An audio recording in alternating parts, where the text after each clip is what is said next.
Let's go.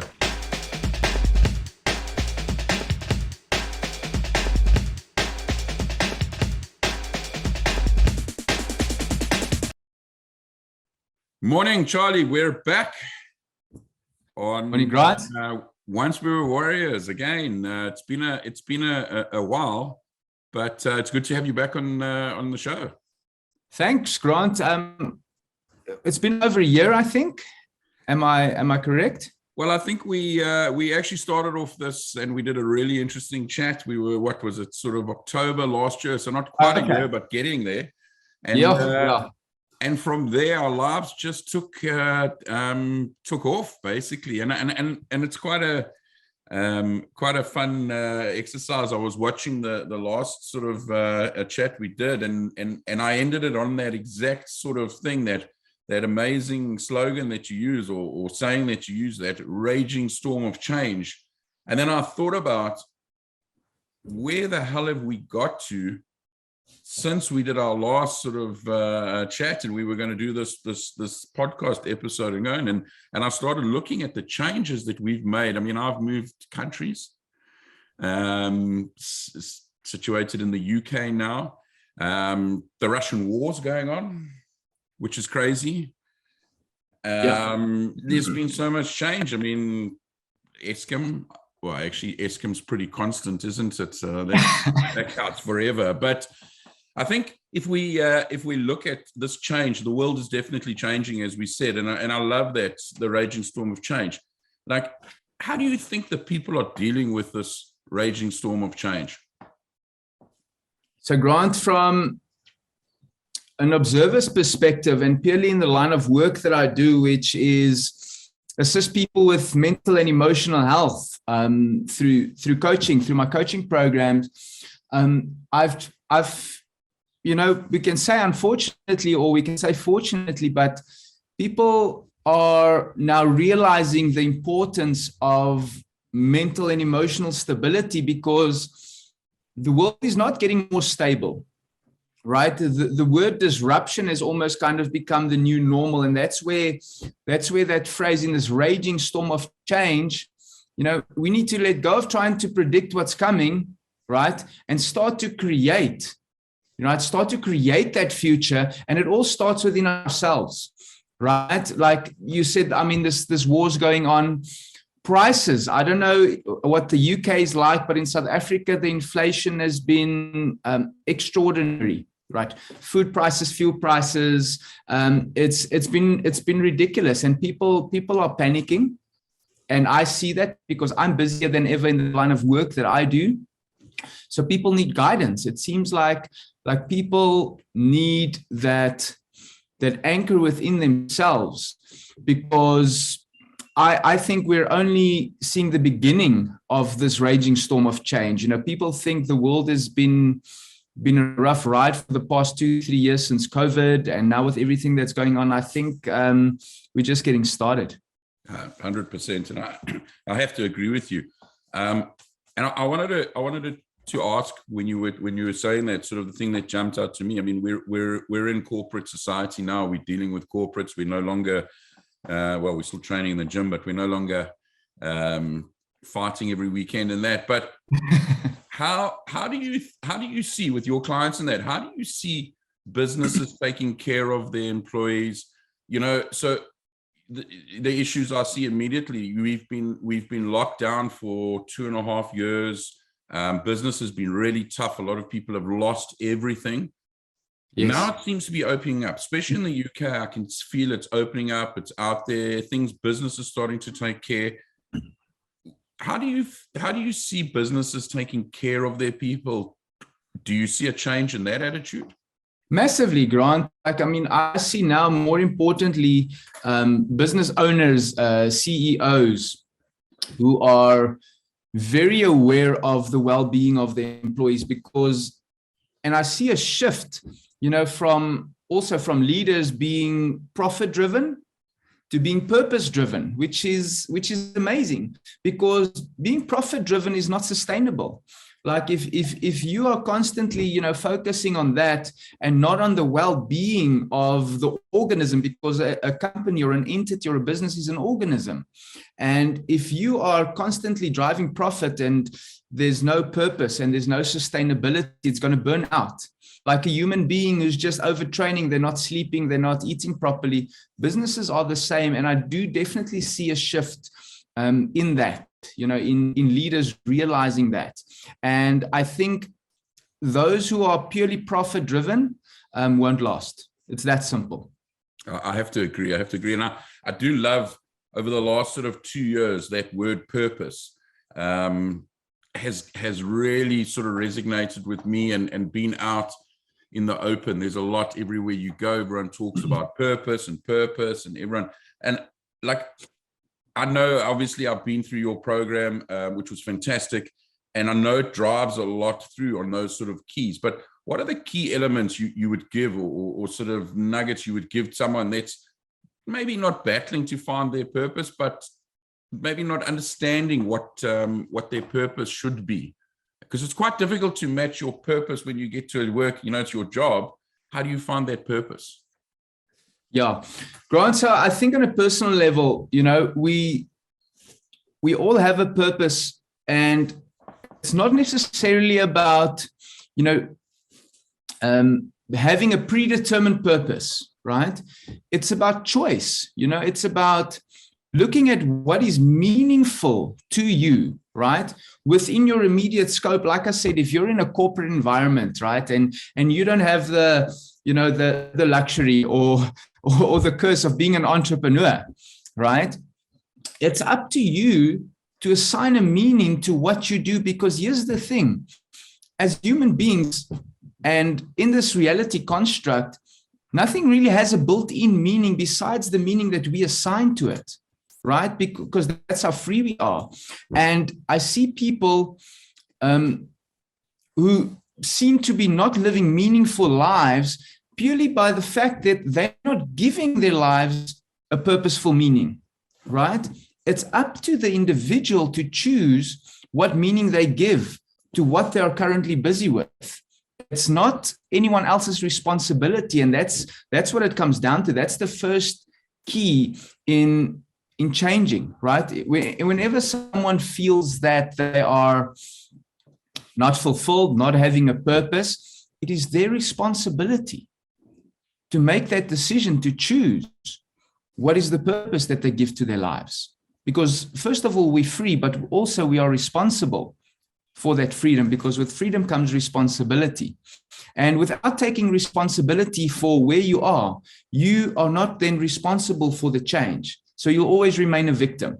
So responsibility is the key, and then realizing you are free to assign the meaning and the purpose to your own life. Sure, that's powerful. And again, I suppose, I use it a lot when I talk at work and things like that. Is accountability, and accountability comes with that responsibility. Like, if you're not accountable to yourself, you're never going to be accountable to other people. So you have to start looking inwards, I suppose, in order to make those changes. And again, we can't change other people. It's not up to us to change other people. What I have seen a lot lately, which is really pleasing for me, and a lot of the mentorships I do in that within my environment, is a lot of people are turning from sort of workers or just carrying on with their day-to-day to, I call them mini mentors, where they're also starting to talk about how to do things and how to change and why you should. And it's almost like, and definitely in my environment, the people that I'm dealing with in that, it's almost like this flow of energy that you're starting to run through people, and you can see, SMSs that are coming back saying thank you for things that helped people 3 sort of tiers away, if that makes sense, from the person that you gave that little tidbit to, and for me, that energy of change is so contagious within an organization. How do you keep it going? You know, what's the work you would do in order to make sure that people realize, because it is hard work. And it's not always that you see results. And you know what people are like? They'll go to the gym for 2 weeks, and if they haven't got a six-pack, that's it, they're done. Yeah.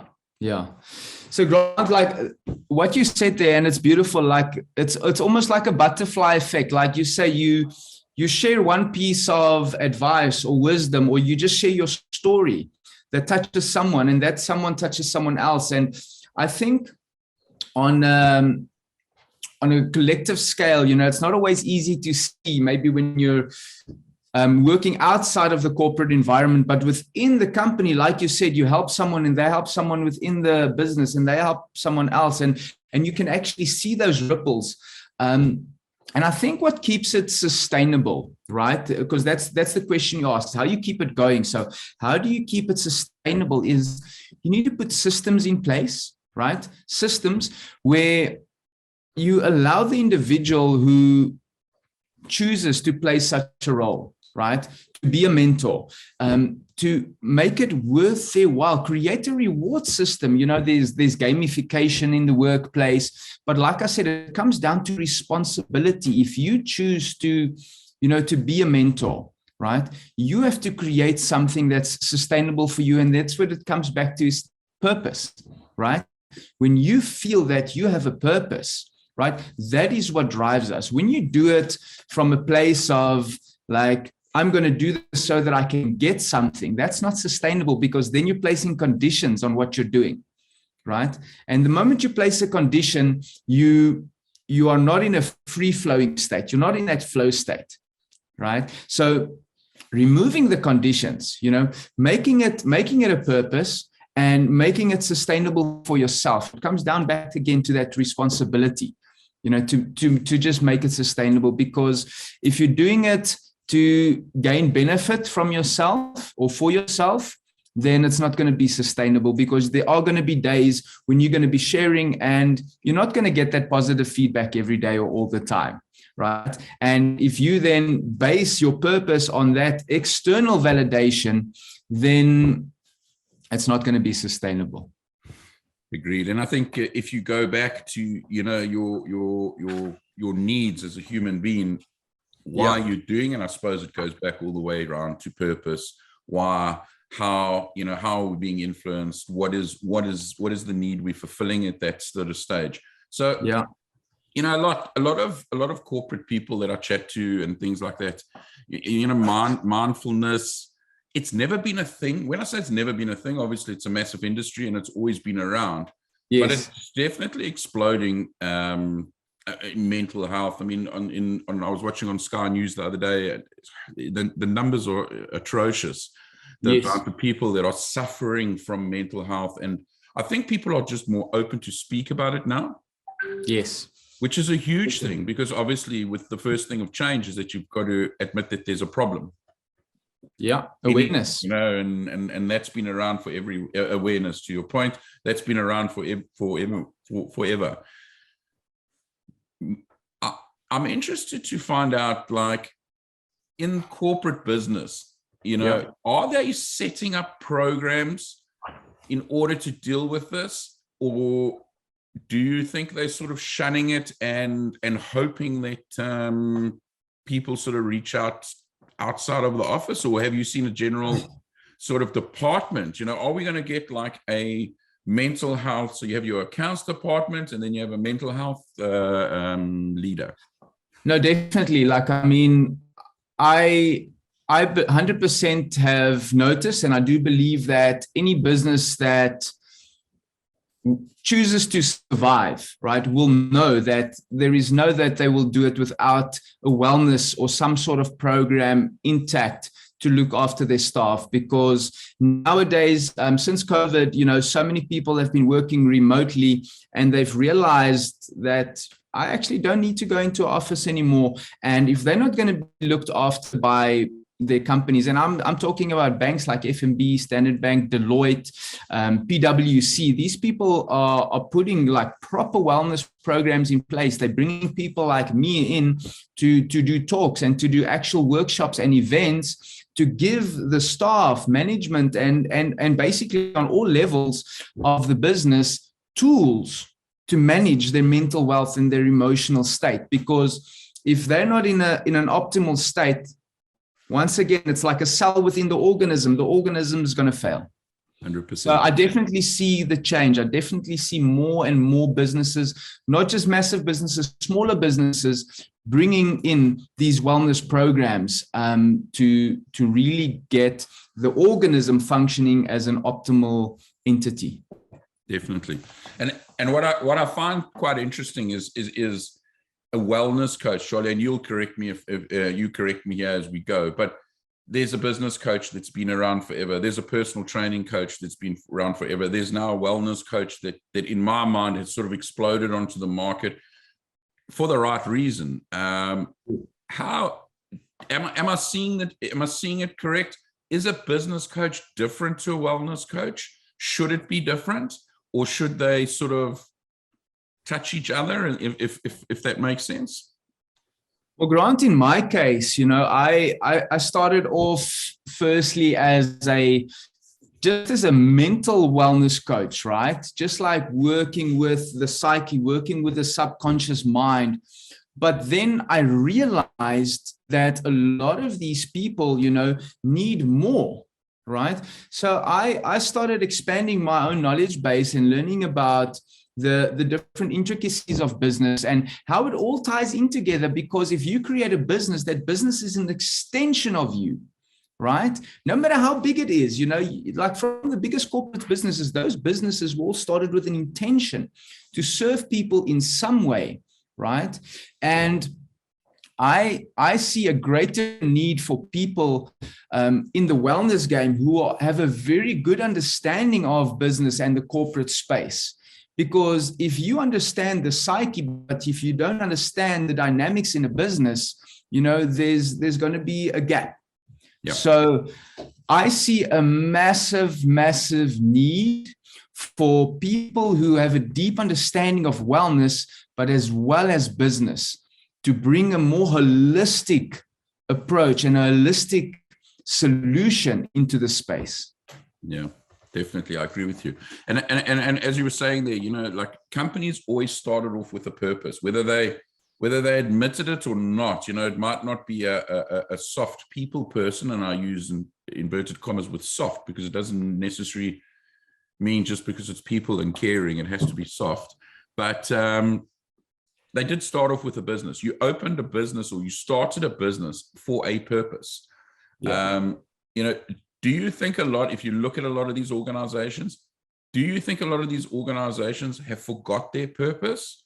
Or do you think that maybe they need to relook at their purpose as they're growing?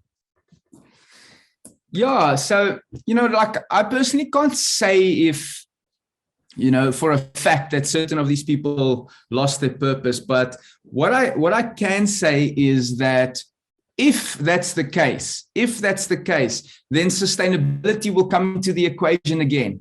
Because like I said, if someone starts a business, to solve a problem, which is the case, or make people's lives easier in some sort of way, because that's what business is. It's solving problems, creating solutions, making people's lives easier. But like I said, when that intention shifts, right, purely to profit, then it becomes unsustainable, especially now with the way things are going in the world, right? If you're not delivering top quality service, right? If you're not delivering top quality service, it's going to become apparent and it's not going to be sustainable, right? So if you look at the economy, right? Inflation, right? Things are becoming like so much more expensive, right? It doesn't matter which tax bracket you are in, right? It doesn't matter. It's going to affect everyone, some more than others. We all know that, but people are going to be supporting businesses that are driven by purpose and that are adding the most value. It's that simple. It's not just about who's doing the best marketing anymore, because it's not sustainable, right? Because yes, if you're doing the best marketing, you'll get the initial business, but If you're not adding the most value, you won't have that return, So I think it comes down to your question when you say, is the purpose thing, is there a shift from the original purpose? I think it's evolving, and those who are not evolving to add more value is not going to sustain themselves. 100%. I mean, it's really hard out there at the moment when you look at where we are. And I mean, again, we have had huge increases in the UK as well, but because I'm new and I've just landed, clearly I haven't been infected. I often sit and listen to the guys at the rugby club talk about, we didn't have diesel because there was a trucking problem. So we didn't have diesel down here in Herne Bay for just over a week. Wow. We had to drive a couple of miles to get it. Sure. So I sort of gave them the indication that I'd been sent there from South Africa to teach the community how to live without diesel, electricity, water, all these things. And their eyes just dropped open to, like, how do you actually live without these things? So, people have different problems around the world, obviously, clearly, and different, and changes is going to make it better in the long run, I do think. But I think we have got a lot of uncomfortable moments that are coming up in our next sort of, I would say, 10 years as we figure this out as a race. How do we figure it out? I mean, I was watching an interview with Elon Musk the other day, and my gosh, like when he talks about Mars and all that, I'm not sure if actually before I started chatting with you, Charlie, I used to say he scares me. But now he excites me.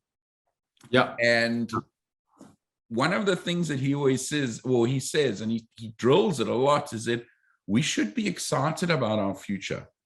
Yes. And that actually hit home with me. And I watched the interview yesterday, but I spent my whole day telling people about how we should be excited about what's coming in our future, because it is. Yeah. Again, I think if we look at change, you can look at it one of two ways. You can look at all the negative aspects, okay? And price increases and inflation and all that is actually not new. It's been around forever. It's just really hard. But if you look at all the positive change that's coming out of the world, and the with AI and with all these wonderful technologies, and you said something last time we actually chatted, was that people actually, we're too technically advanced to be going to fight and to wars. We're in war with Russia, I get it. But we should be making the world a better place with these technical advancements and that. And that's really is exciting, So that part of change for me is really exciting, and how we deal with it. I do think a lot of people are going to get left behind. Same as any big shift in any world, there's always people that are going to get left behind. And again, I think it comes down to their ability to take the responsibility, have the awareness of what's going on around them, and then make that decision. And one of the things I also talk a lot about is that decision making within people. People are very scared to make decisions. They don't want to be wrong. They don't want to fail. And as we move into this, and I mean, at TerraFlow, we work in distributed decision making. That's what we're trying to get right. So what I do see is a lot of effort needs to be put into people about failure, and about I say it a lot with our guys, like, is anyone going to die? Well, then have a go, bud. Okay. And that comes from the World of Warrior days where, we would take a fight. And I say it out now, and I'm like, you were fighting, someone could possibly die, but what's the worst that could happen? You'd win or you'd lose. Take the chance. Let's go. And it's about the growth. Yeah. So, I mean, people's growth and their mindsets, like, we have to be working on that on a day-to-day basis. The same as being in the gym. We have to be. What are your thoughts on that? Yeah, Grant. I mean, in my new program, as you know, I've got something I call the Mind Dojo, right? With a set of almost training techniques, right, to cultivate mental health, to cultivate emotional intelligence, so that you can be in control of your state of being and make clear decisions, right? Like you said, like things are like inflation is not new, wars aren't new, none of this is really new. But I think people are paying more attention to what's happening since COVID, right? People have been questioning the status quo, which I see as a blessing. You know, we basically create our own realities with what we focus on, right? And we can focus on all the difficulties, but I think being aware of it is good. But then choosing the meanings we give to it, because that we're free to give meanings to whatever circumstance. Like you said, failure. Some people see failure as a negative thing, you know, as a problem. But if you look at people like Elon Musk, I mean, that guy like lost his fortune maybe 3 or 4 times. He's gone broke and he's blown up rockets, you know. But he, like watching his documentary not so long ago, you know, they said, let's fail as quickly as possible, so that we can learn from each failure and eventually reach our desired outcome. And they did it. They actually sent a rocket up and they landed the bloody thing. You know, no one's ever done that. So fail is a blessing. It's just feedback. There's no such thing in the negative sense as failure, because every time you don't achieve your desired outcome, there's going to be lessons, there's going to be information, which then you can recalibrate and make more informed decisions, you know. So, and from the fighting days as well, you know, we lost, but that's when we learned the most. That's when we learned the biggest lessons. And you look at what these top fighters who come back after a loss, they're usually much better than they were coming off winning streaks, you know. Yeah, so that's a big one. That's a big one. Fail fast, fail as often as you need to, but stay committed. Have that relentless determination, right? And that's what I see lacking. You know, people toy with the idea, right, of creating great things. People toy with the idea, right? But when they see, you know, failure for the first time, when they realize that it's not that easy, some people give up, you know. And I love the example of Elon Musk. I mean, like that guy, what he had to go through, the failures that he would have, like, people just give up way too soon. People give up way too soon.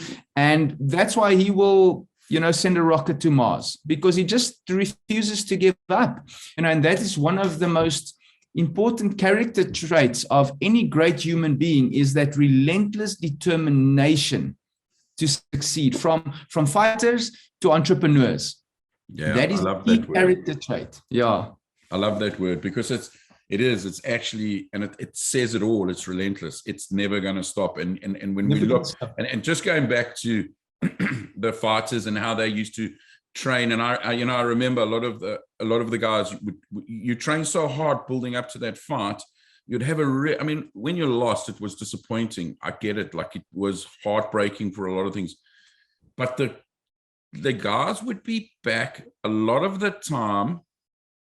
The Monday morning, if they lost, they would be back quicker than if they won, because they knew they had to go back and work harder. They knew. And when they won, they would kind of give themselves that little, and I'm talking maybe 2 days reward to go off and Gareth Bierski would eat 450 McDonald's burgers. But other than that, they would give themselves that reward. But if they lost, majority of the guys would be straight back working on their next. They want to get back into the cage. They want to fight, and they want to do that. And I think that has to go through into everything that we do in the future. Like, it is hard. I mean, I've been doing a lot of your skills and your tools, and I've been using it, and it is hard.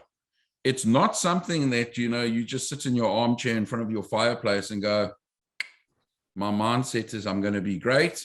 Let's watch it happen.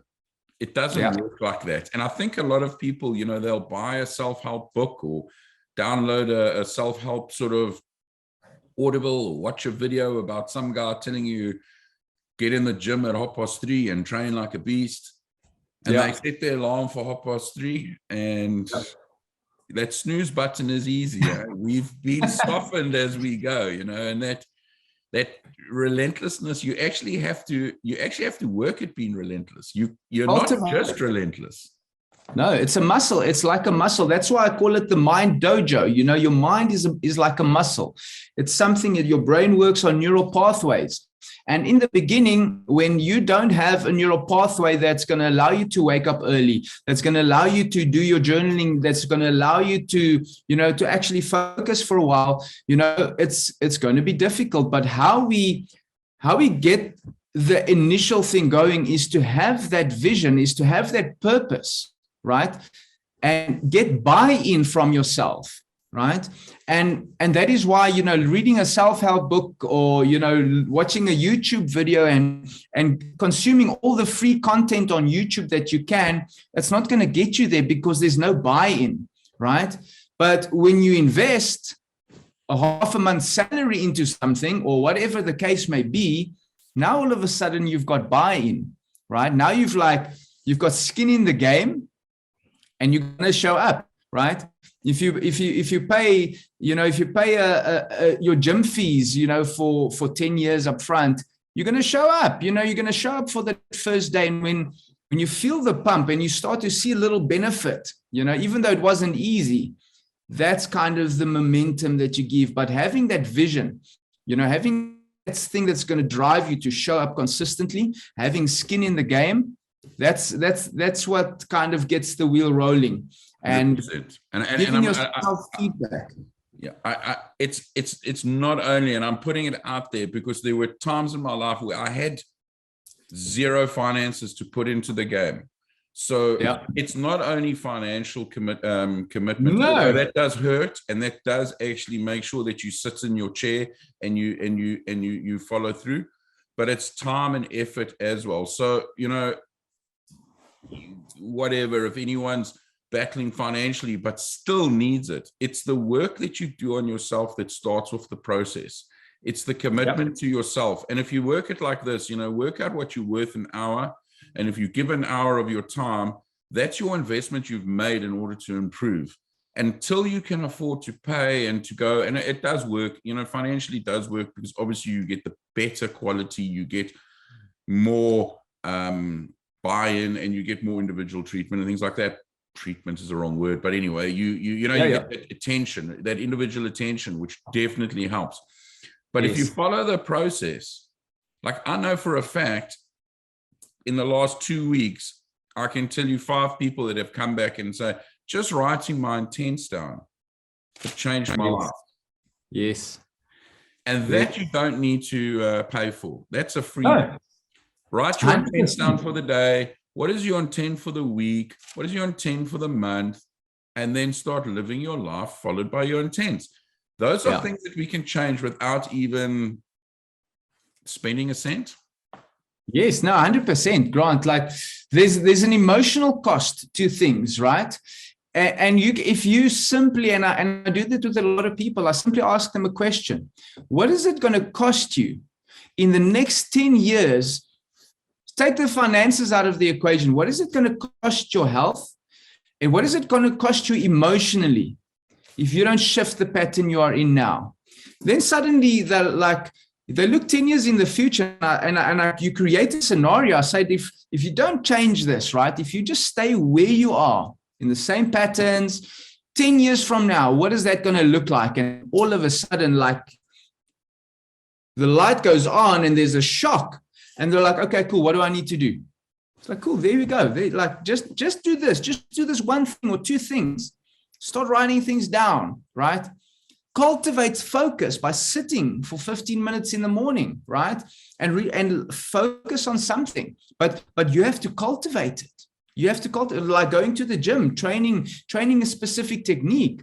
The mind also has ways of operating, and by understanding the way the mind functions, you can then create an optimal system to get you moving in a certain direction, showing up in a certain way, and achieving a new result.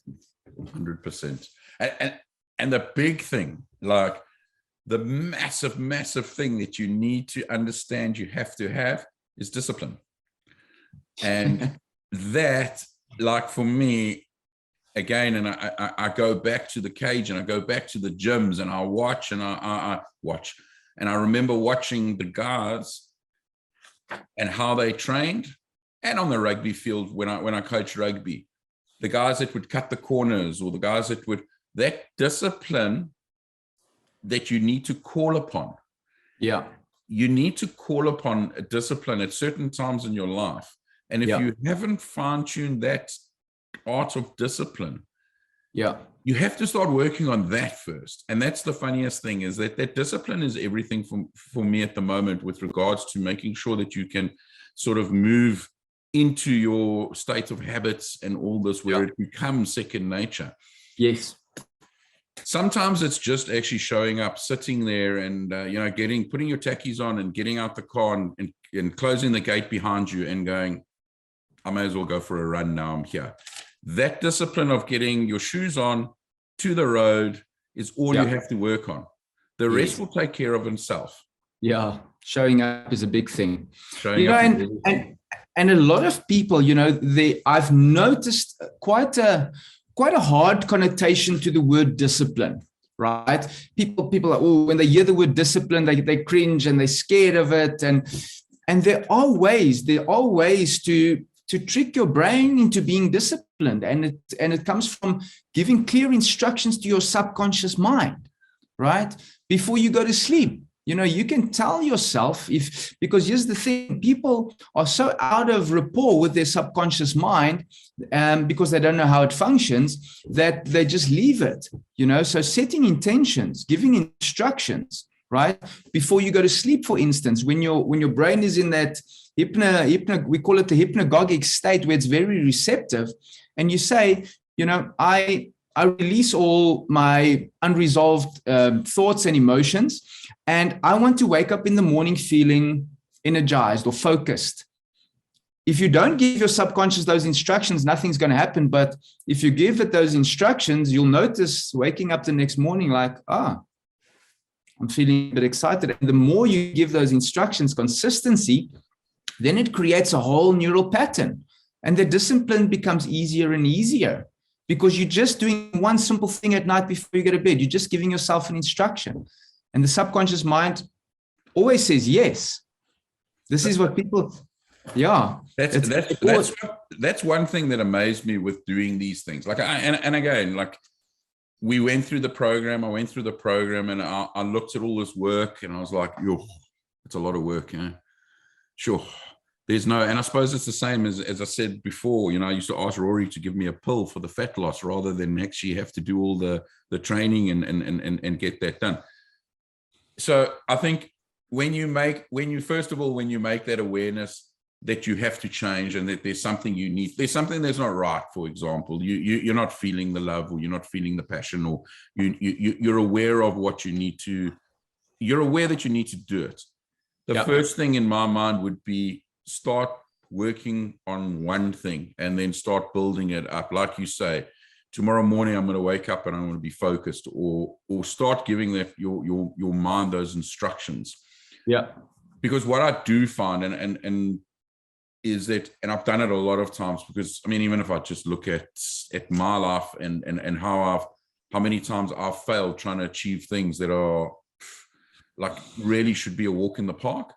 Yeah. It's because we go, right, I'm going to become this and I'm going to do it in 10 days. And within 10 days, I'll be this. And that's how easy it is. And then on the 12th day, I'll go to Spain and have a holiday to reward myself. Yes. And you get to day 4 and you realize that it's probably not going to happen, is it? So you give up and you don't think about it before again. Yeah. So people tell you, Charlie, if you're going to try something, you must tell people, because then you're accountable. The difference is, for me, is that I get it. You tell people, they make you accountable 100%. But it doesn't really, it isn't the defining factor. The defining factor is in your own mind. You're the only person you need to tell is yourself. Yeah. You know what, Grant, that's such a, like, it's not like you said, like telling other people that, whoever came up with it, it might have worked for them, but it's not a system. It's not a fail-proof system. The only true like fail-proof system is really understand how you function, understanding human behavior, understanding the subconscious mind, because consciously, we seek instant gratification. Like you said, we want to do this thing and we just want to feel the reward now, right? And that is how a lot of people have been wired. We've all been wired that way. And it comes down, if we want to dive a little bit deeper, to the identity, right? We all were born into this world with, beliefs that we not necessarily were ours, given to us by parents, teachers, society, media, and those aren't original beliefs, but they become part of the identity. And a lot of those beliefs sound like, I'm not worthy, I'm not capable, I'm not good enough the way I am, I'm insignificant. So we seek to then solve that identity. We seek to then feel good enough by achieving something, right? So we create this polarizing or oscillating structure in our lives of 2 step forward, 2 step back, because we have this core belief that I'm not good enough. So we want to create success. And now all of a sudden we feel good enough, but that old identity that says I'm actually not good enough will create some sort of self-sabotaging pattern. And that identity is actually the root of all self-sabotage. So the way to get off of that hamster wheel is to let go of seeking external validation or instant gratification and really tune into who you truly are. And that all starts once again with awareness. That's why a simple thing like journaling, right, is so important, because when you journal, you start to realize those thoughts like, okay, cool, I felt disappointed when I didn't get that result instantly. And that is the part of the identity that is either the judge or the victim, right? Because that identity has 2 aspects, is the judge and the victim. And that's not the true self. That's the conditioned identity. So through a journaling practice, realizing when that part of the identity was active, we can start to disengage from it and become more in tune with our true self, if that makes sense. That's fantastic. And I mean, those are 2. So, I mean, we're going to wrap up now for time reasons, but yes, those are 2 tidbits that you can take out of this: intense and journal. Those are 2 tools that I've learned over the last 6 months, that I've learned to use, that I've learned to, that have helped me with my discipline, and that have helped me actually improve and go further down. So those are, journalism, journaling and just doing your intents for the day, your intents for your life, and that are in my mind 2 of the biggest tools, and they're the easiest, because it costs you 0 to take a piece of paper, a pen, a keyboard, a Word document or a document and start typing. It costs you 0. It's just effort. And that's the sort of effort I'm talking about, that doesn't cost you financial gain. But if you want to get into this game and you want to change the way that you are and the way that you think and understand the way, and let's start understanding your purpose. Yes. Start with those 2. Grant, like 100%.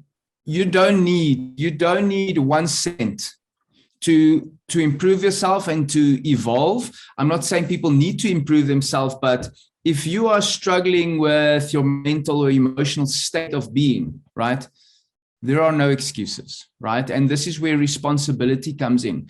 Anyone can sit and reflect on their own thoughts. Anyone can get access to a pen and a paper, right? If you don't, voice record your thoughts and listen to them. If that's a better tool for you, because it's the same as journaling, you're just using your voice. Some people don't like to write. Some people can't write, right? Some people can't do a voice note, right? Let's include the whole scope of people with disabilities and all sorts of things.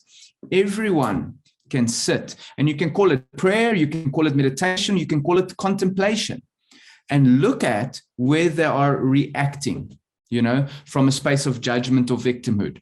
And the moment you have that awareness, you can change it. Because you're a human being, you've got free will, you've got intelligence. That's what makes you a human being, right? And with that, you are powerful and you can create any change you want. That's fantastic, Charlie. And we're going to leave it for today exactly on that. I want everyone out there to understand that they are powerful and they can change. 100%, 100%. Thanks for your time, Charlie. I really appreciate it. Grant, that was a fun talk, and I hope everyone that watches this receives at least one gold nugget from it.